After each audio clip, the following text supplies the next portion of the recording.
On May 1st of last year, Lubbock voters passed a first-of-its-kind proposition, making Lubbock the largest sanctuary city for the unborn in the country. In response, Planned Parenthood sued the city, saying it violates the Constitution. But a federal district judge tossed out the suit because of lack of jurisdiction. Planned Parenthood appealed, but on Thursday, a major update to the case. KLBK's Elizabeth Fitz has been following this story for us. Elizabeth, what happened? Terry, yesterday was a historic victory for pro-life advocates. Planned Parenthood has voluntarily dropped its appeal against the city of Lubbock, marking an end to the case. State representatives are thrilled about this news, but others are not.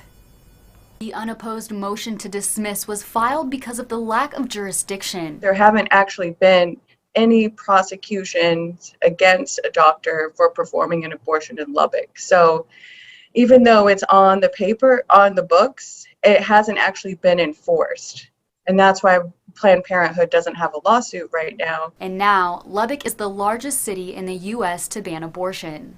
In response to the withdrawal, State Senator Charles Perry says, quote, "I congratulate the city and the people of Lubbock on this historic victory and for becoming the first jurisdiction in the United States to successfully defend an abortion ban in court since Roe v. Wade," end quote. But supporters of reproductive rights have concerns about the lasting impacts of the ordinance. I think once the dark side makes itself more apparent of not having access to prenatal care and services like abortion, unfortunately, the dark side could be as dark as the incident in Hobbs with a baby being thrown in the garbage. That's the dark side of not having access to education about pregnancy and alternative paths. The president of Planned Parenthood of Greater Texas says, quote, "It's clear we cannot depend on the courts to protect our constitutional rights as our challenge to SB 8 continues to languish with no end in sight,"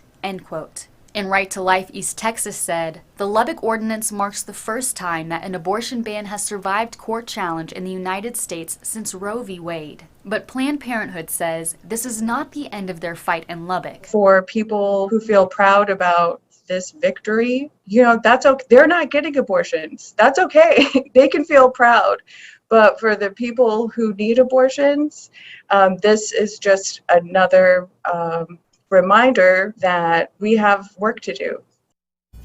The end of this case marks a victory for some and a tragedy for others, but Planned Parenthood told us the center remains open for services such as cancer screenings, birth control, STI testing, treatment, and more. We'll have details for you over on our website at everythinglubbock.com.